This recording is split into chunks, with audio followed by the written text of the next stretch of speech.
temos aqui uma boa notícia. O Instituto de Pesquisas Ecológicas, IP, conseguiu plantar 1 milhão de mudas de árvores nativas da Mata Atlântica na região do Pontal do Paranapanema, que fica aqui no extremo oeste aqui do estado de São Paulo, no primeiro semestre deste ano, através de um projeto de restauração florestal denominado Corredores de Vida. A gente vai falar sobre esse assunto e outros mais com Wagner Ribeiro, professor do Departamento de Geografia da USP e do Programa de Pós-Graduação em Ciência Ambiental. Oi, Wagner, bom dia, seja bem-vindo. Bom dia, Marilu, bom dia quem nos acompanha. Bom, essa notícia é uma notícia boa, né, Wagner? A gente tem aqui a informação de que esse Instituto de Pesquisas Ecológicas, IP, já plantou 5,5 milhões de árvores nativas na Mata Atlântica, no Pontal do Paranapanema, né, em mais de 2 décadas de atuação. Bom, são vários aí os benefícios gerados por essa restauração florestal, né, Wagner? Não há dúvida, Marilu, o IP está já consagrado, né, com uma experiência muito importante nessa faixa do litoral, do interior do estado de São Paulo, né, Pontal, nós estamos exatamente do lado oposto ao litoral, quase ali divisa, enfim, do estado, e é uma área muito importante, porque nós tivemos ali um processo muito intenso, né, de desflorestamento, basicamente para a introdução de pecuária, é também uma área consagrada também como de luta, né, do movimento sem terra, pelo acesso à terra. Então, é uma área interessante em vários aspectos, né? Você tem uma recuperação ambiental, mas tem também a possibilidade de incremento de uma ação social a partir desse reflorestamento, né? E o IP, como atua há mais de 2 décadas nessa área, ele já conseguiu, inclusive, reconhecimento internacional muito importante, Marilu. Nós tivemos aí já pesquisadores de vários países, né, Espanha, entre outros, e já foram verificar em loco, né, toda essa importante iniciativa que o IP maneja, né, já há alguns anos. E em termos ambientais, a gente poderia ressaltar pelo menos 2. Né? O primeiro, é evidente que quando essa floresta está crescendo, né, essas mudas estão crescendo, elas vão capturar carbono, portanto ajudam a combater o aquecimento global, isso é muito importante, e ao mesmo tempo eles estão tomando um cuidado, né, de recuperar essas áreas a partir de espécies originais, enfim, são mudas que ocorriam na área, né? Isso tem gerado uma recuperação também de toda a biodiversidade que ocorria na área. Isso é um ganho ambiental extraordinário, muito importante, né? Porque você passa a ter novamente um ambiente adequado para que tanto as plantas quanto principalmente os animais, né? Aves, inclusive, possam ter aí de novo um habitat adequado à sua reprodução, né? E aí tem um terceiro ganho também, que não é ambiental, mas ele é social e é não menos importante, né? Que é toda uma gama de atividades que você passa a gerar para a recuperação ambiental, né? Então, você passa a ter aí, desde negócios como, por exemplo, plantar muda, né, e produzir as mudas, né?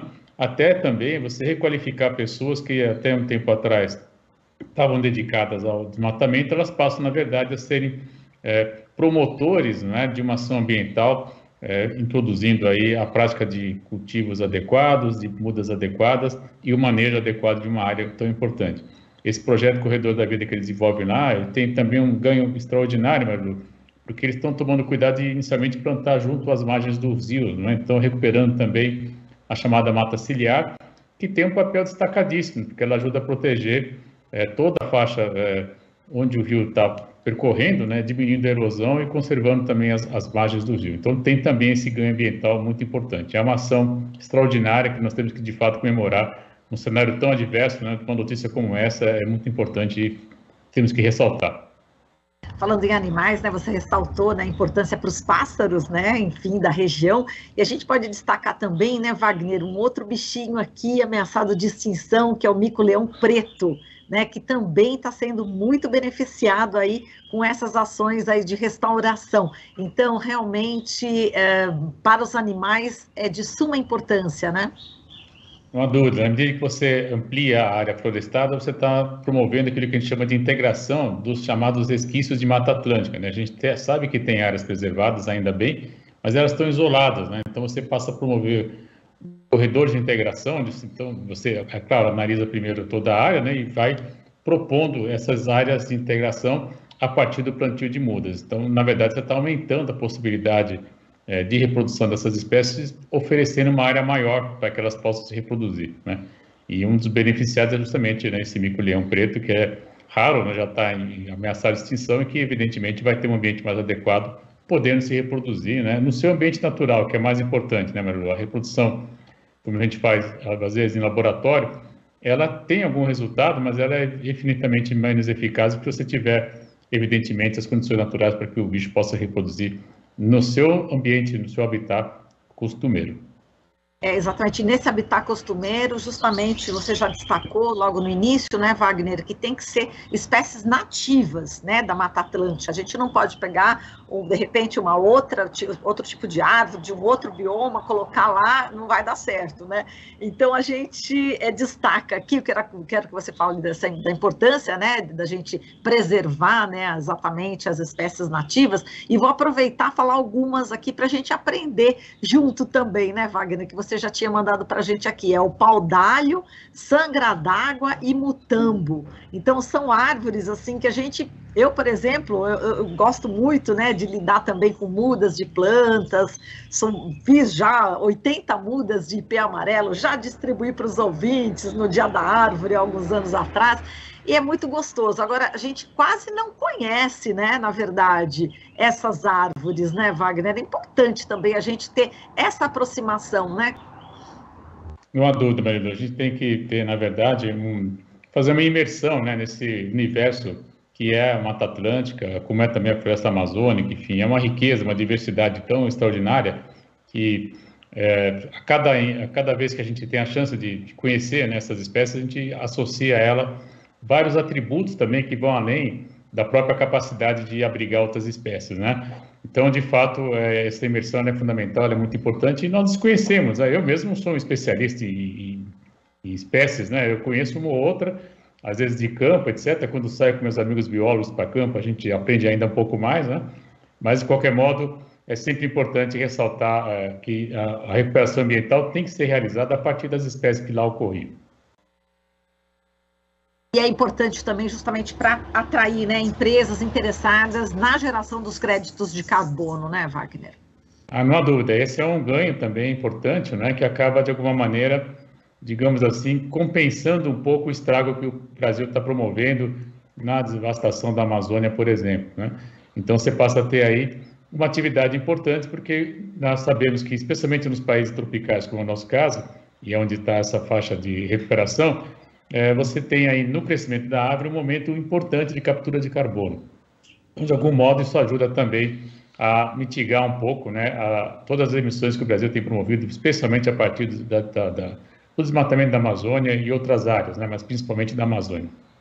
Exato. Bom, estou aqui com a herança da minha mãe, aqui na calçada a gente tem o jacarandá mimoso, tem o ipê rosa, no fundo também tem o ipê branco, tem o pau-brasil, que eu ganhei de uma amiga que é repórter da BBC de Londres, incrível, né? Aqui ela veio nos 500 anos, né, de comemoração do descobrimento do Brasil, enfim, ela esteve aqui e distribuíram, né, na Bahia várias mudinhas, né, aqui de pau-brasil, e tá aqui, tá grande, ela já caiu, já tombou por conta de praticamente de um furacão, né, que passou aqui pelo litoral, mas já brotou tudo de novo, eu já fiquei feliz. Mas vamos lá, Wagner, vamos falar agora de uma outra notícia que realmente é bastante triste. A gente começou com uma boa notícia, mas a gente infelizmente tem que dar também as notícias ruins, e tem uma aqui que realmente é trágica, né? A Organização Meteorológica Mundial divulgou um relatório sobre o estado do clima na América Latina e no Caribe em 2021,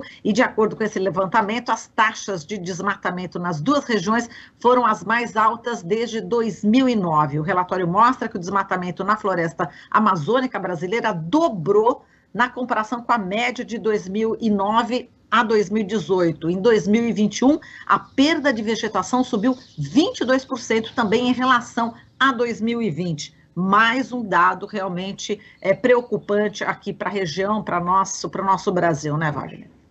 Uma dúvida, Marilu. Veja, esse é um quadro que quem está falando não é uma ONG radical, né? Como costumam dizer algumas pessoas lá de Brasília. É a Organização Meteorológica Mundial, que lançou esse relatório, desculpe, na última sexta-feira, mostrando claramente os impactos. Vou ter que tomar um pouquinho de água, desculpa um pouquinho. Tranquilo, Wagner, eu também estou aqui com meu copinho d'água, é importante Esse também. semestre está sendo muito intenso, ainda não... Está muito seco, né? Muito seco, a gente fala muito e acaba, às vezes, tendo dificuldade aqui. Mas eu estava dizendo que a Organização Meteorológica Mundial ela soltou esse documento, Marilu, com um alerta muito importante, né? Mostrando claramente que os impactos desses dados que você apresentou há pouco, do desmatamento, eles já são perceptíveis, né? Nós temos, desculpe, desde perda de geleira, em níveis maiores do que outras partes do mundo, até, e aí me permitir comentar também a situação dessa importante mata que você está mantendo aí na sua área, na sua propriedade, que é justamente, desculpe, os eventos extremos, né? Que têm ocorrido com maior frequência, inclusive já também no litoral brasileiro. Já há algum tempo a gente tem registrado, infelizmente, né? Aquilo que se chama de ciclone intertropical, não é? Que é raro, né, na costa brasileira, principalmente em Santa Catarina, mas em algumas situações também com repercussões para o litoral paulista, né? É justamente uma desses aí que deve ter afetado o teu pau-brasil, né? Nem fale, quebrou. Imagina. Não, e dá uma dor, né? Você vê uma árvore tão frondosa e potente, né? E é algo que você não tem controlável, está saudável, né? Mas você tem um vento tão intenso, evidentemente ele vai promover esse tipo de ação, de resultado, infelizmente, né? E as consequências são outras além dessas, Marilu. Já esse mesmo documento ele aponta claramente que áreas como, por exemplo, o norte do México, né, o norte do Chile, norte da Argentina e grande parte do centro-oeste brasileiro estão sofrendo com secas além do esperado, né? São momentos que a gente vivenciou recentemente, a chamada, entre aspas, crise hídrica, né? De fato, né, a gente tem aí consequências também à oferta de chuva, porque nós já falamos várias vezes, sempre é bom lembrar, o desmatamento diminui toda essa capacidade de transporte que a Amazônia tem, de água lá da Amazônia para o sul-sudeste do Brasil, inclusive para outras áreas da América do Sul também.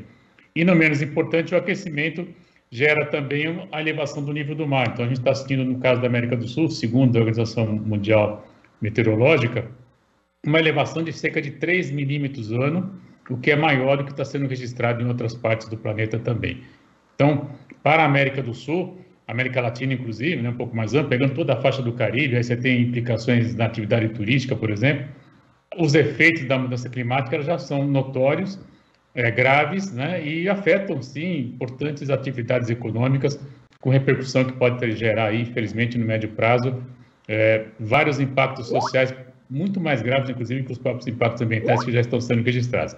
É preciso, então, reverter o quanto antes essa situação, promovendo ações como, por exemplo, o IP está fazendo, né, recuperando áreas, trazendo aí espécies nativas para que a gente possa contribuir para o aquecimento global, contra o aquecimento global. E, inclusive, você está de parabéns também por manter essa área importante aí ao fundo, que dá um cenário muito bonito, inclusive, para você aí.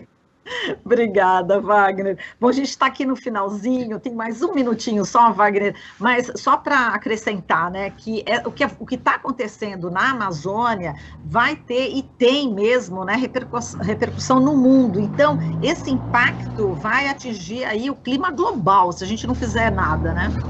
Não há dúvida, Maria, você está trazendo uma questão sempre que a gente lembra aqui, né, que